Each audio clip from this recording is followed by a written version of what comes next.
Assalamualaikum warahmatullahi wabarakatuh. Saya Nizar Manusnulingga dengan NIM 0305201104 akan menjelaskan mengenai dari pengertian kata dalam bahasa Indonesia. Kata adalah kumpulan beberapa huruf yang memiliki makna tertentu. Dalam KBBI atau Kamus Besar Bahasa Indonesia, kata adalah unsur-unsur bahasa yang diucapkan atau dituliskan yang merupakan perwujudan suatu perasaan dan pikiran yang dapat dipakai dalam berbahasa. Dari segi bahasa, kata diartikan sebagai kombinasi morfem yang dianggap sebagai bagian terkecil dari kalimat. Sedangkan morfem sendiri adalah bagian terkecil dari kata yang memiliki makna dan tidak dapat dibagi lagi menjadi yang lebih kecil lagi. Jenis-jenis kata dalam bahasa Indonesia. 1. Kata kerja atau verba.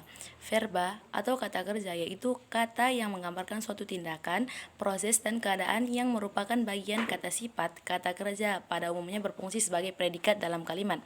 Macam-macam kata kerja atau verba yaitu A. Kata kerja transitif, yaitu kata kerja yang diikuti dengan objek agar maknanya dapat diketahui. Misalnya, dia mencari jam tangan yang hilang. Belum. B. Kata kerja intransitif, yaitu kata kerja intransitif, kata kerja yang menggambarkan arti jelas walaupun tidak ada objek di dalam kalimat tersebut. Contohnya, korban kecelakaan itu menangis terseduh-seduh.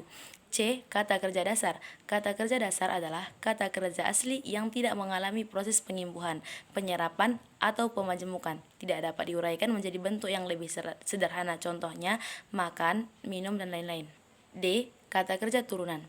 Kata kerja turunan adalah kata kerja yang telah ada penambahan penyembuhan, pemajemukan. Kata kerja turunan dapat dibedakan menjadi 5 yaitu bebas afiks wajib, bebas afiks mana suka, bebas terikat afiks wajib, reduplikasi, dan majemuk.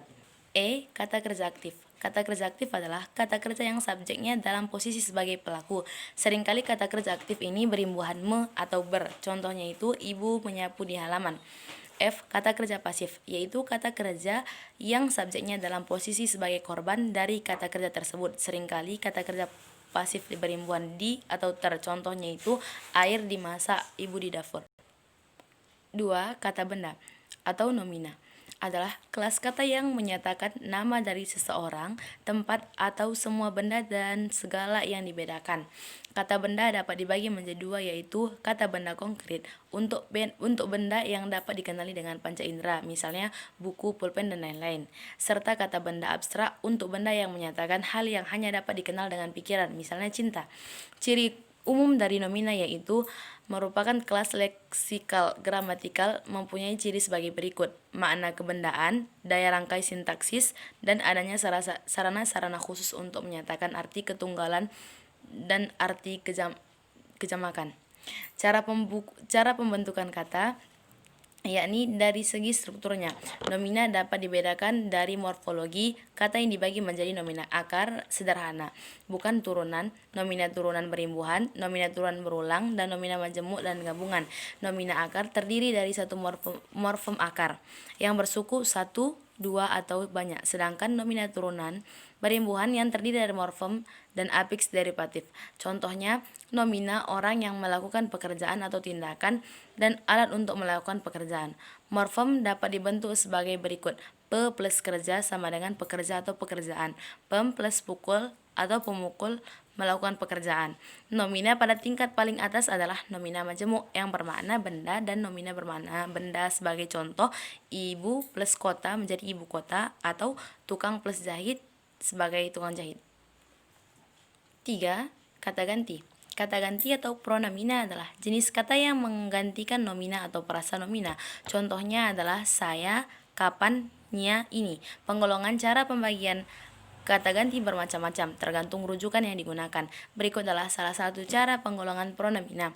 1. Kata ganti orang. Pronomina persona terdiri dari 3 dan dapat bersifat tunggal maupun jamak, baik kata maupun prasa pronominal.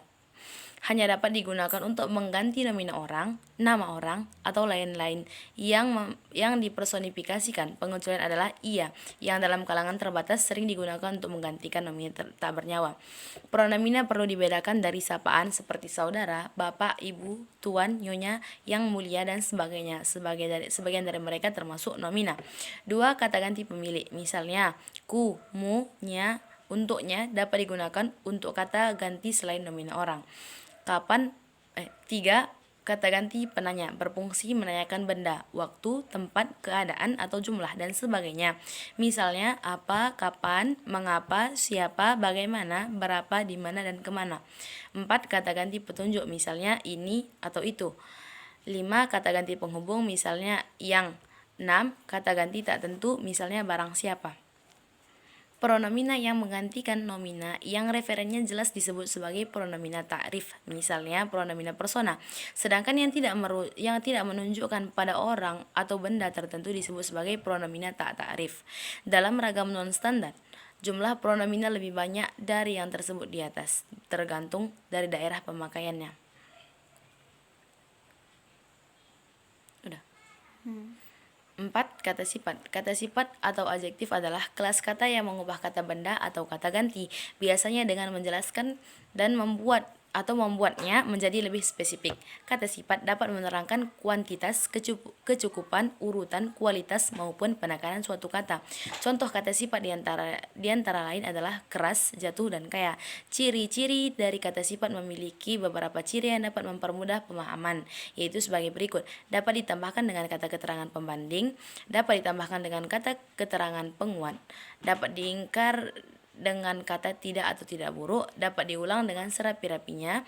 Pada kata tertentu dapat memiliki akhiran iya, if, al, ik.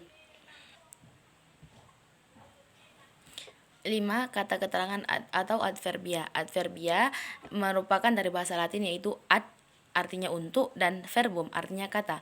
Adalah kelas kata yang memberikan keterangan kepada kata lain seperti verba atau kata kerja, dan adjektif atau kata sifat yang bukan nomina atau kata benda. Contohnya adverbia misalnya sangat, amat, dan tidak. 6. Kata sandang atau artikel. Artikel atau kata sandang adalah kata yang tidak memiliki arti tapi menjelaskan nomina atau kata benda. Contohnya adalah si, sang, dan kaum. Kata sandang bisa digunakan untuk mendampingi kata benda dasar, nomina yang terbentuk dari verba, pronomina, atau verba pasif. Kata bilangan atau numeralia. Numeralia atau kata bilangan adalah kata yang menyatakan jumlah benda atau urutannya dalam suatu deretan. Sedangkan menurut Kamus Besar Bahasa Indonesia, numeralia berarti kata atau frasa yang menunjukkan bilangan atau kuantitas. Selanjutnya, yang ke-8 adalah kata sambung atau konjungsi. Kata sambung atau kata penghubung disebut konjungsi adalah kata yang menghubungkan kata dengan kata dalam sebuah kalimat atau yang menghubungkan kalimat dengan kalimat dalam sebuah paragraf. Yang ke-9, kata seru atau injeksi. Injeksi atau kata seru adalah kata yang mengungkapkan perasaan dan maksud seseorang, misalnya ah dan aduh, atau melambangkan tiruan bunyi, misalnya meong. Berikut adalah bentuk ini biasanya tak dapat diberikan afiks atau tidak memiliki dukungan sintaksis dengan bentuk lain. Yang terakhir adalah kata depan atau preposisi.